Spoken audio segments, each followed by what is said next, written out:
بن حسن رضی اللہ تعالیٰ عنہ نے اس کو ایک ہی بار میں فینار جہنم کر دیا، زمین پہ اسے دھول چٹا دی، تو یہ دیکھ کر یزیدی بھیڑیوں میں، یزیدی لشکر میں خوف کی ایک لہر دوڑ پڑی کہ اگر اسی طرح ایک ایک گئے تو 22,000 بھی کم پڑ جائیں گے، 22,000 بھی کم پڑ جائیں گے۔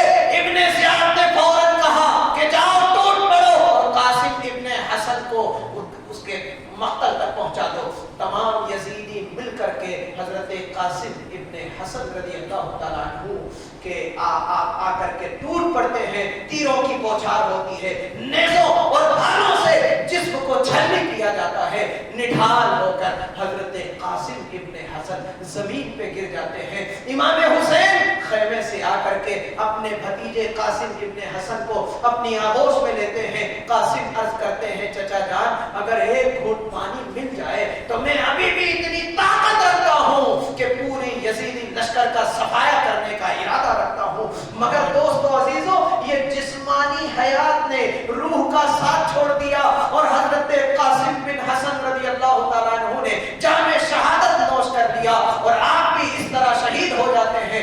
انا للہ و انا الیہ راجعون۔ حضرت حسین ابن علی اپنے قاسم کو لے کر کے خیمے میں لا کر کے شہیدوں کے لاشوں میں آپ کو رکھ دیتے ہیں۔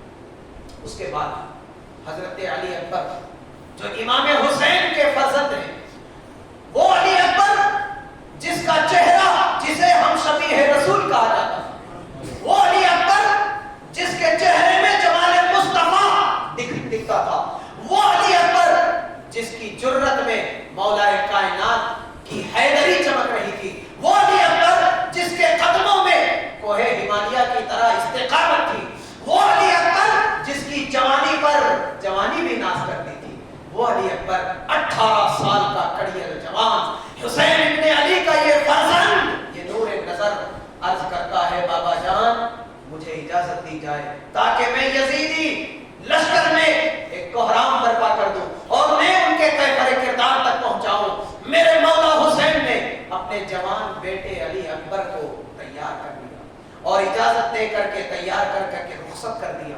حضرت علی اکبر رضی اللہ تعالیٰ عنہ کیا زبردست، کیا جوہر دکھاتے ہیں، کیا بہادری کا ایک مثال قائم کرتے ہیں۔ یزیدیوں کے چھکے چھٹ جاتے ہیں، ان کے اندر خوف کی ایک لہر دوڑ پڑتی ہے، مگر دوستو عزیزو پھر وہی چال، پھر وہی بد کرداری۔ ابن زیاد نے کہا کہ ان لوگوں کو تمہاری اوقات نہیں کہ ایک ایک کر کے ان کو تم مار سکو یا ان کا مقابلہ کر سکو، سب مل کر ٹوٹ پڑو۔ تو حضرت علی اکبر پر تیر کی بارش ہوتی ہے۔ ایک بدبخت نے حضرت علی اکبر رضی اللہ تعالیٰ عنہ کے سینے میں بھالا اور نیزہ اس طرح مارا کہ وہ بھالا دل اور کلیجے کو چیر کر کے آر پار ہو گیا۔ حضرت علی اکبر رضی اللہ تعالیٰ عنہ فرزند حسین زمین پہ گر جاتے ہیں۔ مولا حسین خیمے سے دوڑ کر آتے ہیں، علی اکبر کو اپنی گود میں لیتے ہیں اور علی اکبر کہتے ہیں کہ اب بابا جان بہت درد ہو رہا ہے، منظر ذرا دیکھیے۔ جوان بیٹا کہہ رہا ہے بابا جان، اور وہ جوان بیٹا دیکھو حسین کے حوصلے کو تو دیکھو، تڑپتے ہوئے نوجوان فرزند کو اپنی آغوش میں لیے ہیں، خنجر دل کو چیر کر آر پار ہو چکا ہے۔ علی اکبر کہتے ہیں بابا جان مجھے اس درد سے آزادی چاہیے، یہ نیزہ ذرا کھینچ کر باہر نکالے۔ سیدنا امام حسین نے اپنے ہاتھوں سے وہ نیزہ جیسے ہی کھینچا ہے، دل اور جگر کے ٹکڑے نیزوں کے ساتھ باہر آ جاتے ہیں اور خون کا ایک فوارہ امام حسین کی طرف دوڑ پڑتا ہے، اور اس طرح سیدنا علی اکبر رضی اللہ تعالیٰ عنہ کی بھی جام شہادت نوش کرتے ہیں اور آپ اس دنیا سے شہید ہو کر بارگاہ ایزدی میں پہنچ جاتے ہیں۔ انا للہ و انا الیہ راجعون۔ عزیزان ملت، یہ کے بعد دیگرے یہ شہادت کا سلسلہ جاری رہا، اب کوئی باقی نہ رہا۔ المختصر، میں اختصار کے ساتھ تیزی سے آگے لے جانا چاہتا ہوں۔ سیدنا امام حسین رضی اللہ تعالیٰ عنہ، ان کا ایک بیٹا ہے حضرت زین العابدین، ابھی ان کی عمر 14 برس کی ہے، مگر وہ بہت ہی علیم ہے، بخار تپ رہا ہے جسم اور آنکھ چل رہی ہے، حرارت عروج پر ہے، مگر اس کے باوجود العابدین نے عرض کیا بابا جان اس بیمار بیٹے کو بھی اجازت دی جائے، جب ہر کوئی جام شہادت نوش کر رہا ہے تو مجھے بھی اجازت دی جائے۔ حسین ابن علی نے فرمایا کہ میرے بیٹے تجھ سے خانوادہ رسول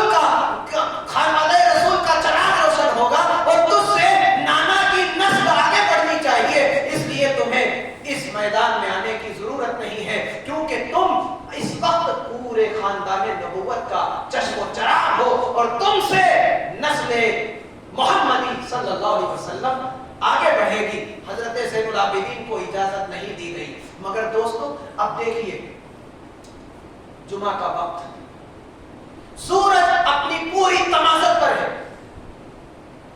خطبے کا وقت ظہر کا وقت ہے، مطلب دوپہر کا وقت ہے، اور جمعہ کا دن ہے جو سید الایام ہے۔ توجہ دینا دوستو، سید الایام ہے جمعہ کا دن، سید التمام دنوں میں سب سے بہترین دن، اور اس جمعہ کے دن میں جمعے کا وقت سب سے افضل، اور اس میں خطبے کا وقت سب سے افضل وقت آ پہنچا ہے۔ حسین کی شہادت کے لیے 10 محرم جمعہ کے دن کو منتخب کیا گیا، اور اس جمعہ کے دن میں سب سے افضل وقت خطبے کے وقت کو مقرر کیا گیا۔ اب دوستو عزیزو ذرا غور کرنا، خطبے کے وقت وہ حدیث جو میں نے آپ کے سنائی تھی کہ حسن اور حسین، ترمذی کی حدیث ہے کہ خطبہ دے رہے ہیں اللہ کے رسول، دونوں لڑکھڑاتے ہوئے مسجد میں آ جاتے ہیں، اللہ کے محبوب دونوں کو اپنی گود میں اٹھا لیتے ہیں، چومتے ہیں، بوسہ دیتے ہیں، خطبہ بھی دے رہے ہیں۔ خطبے کا وقت ہے، دونوں فرزند رسول اکرم صلی اللہ علیہ وسلم کی گود میں ہیں، مطلب میرے آقا، میرے امام الانبیاء امت کو یہ میسج دے رہے ہیں کہ میرے اس بیٹے کو اس موقع پہ اس وقت میں شہید کیا جائے گا، اور اپنے بیٹے کی تربیت کر رہے ہیں کہ حسین جس طرح میں نے تم لڑکھڑا رہے تھے، میں نے تمہیں اٹھا لیا، اپنی گود میں رکھا، خطبہ دیا، اے حسین اس وقت کو یاد رکھنا، ایک وقت آئے گا کہ اس وقت تو اپنے مقتل اور اپنے مشہد کی طرف روانہ ہوگا، اور دین لڑکھڑانے لگے گا، شریعت مطہرہ پر زلزلہ آ جائے گا، کافروں اور گمراہوں کی بدنظری دین کو کھانے پر تل جائے گی۔ اے حسین جس طرح میں نے تمہیں سنبھالا ہے، اس موقع پہ تمہیں دین کو سنبھالنا ہوگا، چاہے اپنا خون دے کر، چاہے اپنی جان دے کر، چاہے اپنے نوجوان بیٹوں کو دے کر، تمہیں دین کو بچانا ہوگا۔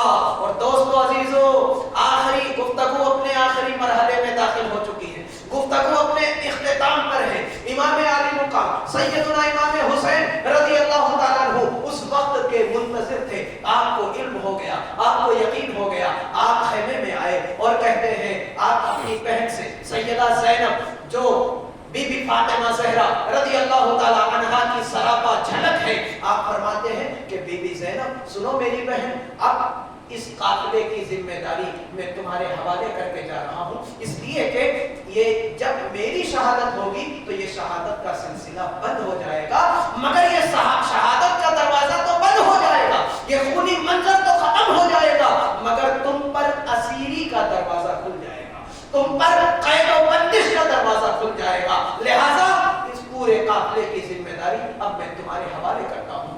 عزیزان ملت اسلامیہ، امام علی مقام سیدنا امام حسین علی جدہ علیہ السلام شمشیر ذوالفقار لیتے ہیں اور اپنے بھائی حسن مجتبیٰ کا کمر میں باندھ لیتے ہیں، اور اپنے نانا کا امامہ سر پہ سجا لیتے ہیں، اور اپنے گھوڑے پر سوار ہوتے ہیں، دلدل پر سوار ہوتے ہیں، اور سوار ہو کر کے پھر ایڑ لگاتے ہیں، مگر گھوڑا ہل نہیں رہا۔ اور دوستو عزیزو سیدہ سکینہ کی مجھے یاد آ رہی ہے کہ وہ پیچھے گھوڑے کی ٹانگ پکڑ کر کھڑی ہے اور گھوڑا ہل نہیں رہا۔ یہ سیدہ سکینہ وہ ہیں جن کی پیاس اتنے عروج پر تھی، جو پیاس سے اتنا تڑپ رہی تھی کہ پیاس کے مارے آپ پر غشی اور بے ہوشی طاری ہو گئی تھی۔ آپ نے اپنے چچا جو اس پورے کربلا کے منظر کا بہت بڑا کیریکٹر ہے، حضرت عباس علمدار رضی اللہ تعالیٰ عنہ، جن کو امام حسین ابن علی نے اپنے قافلے کا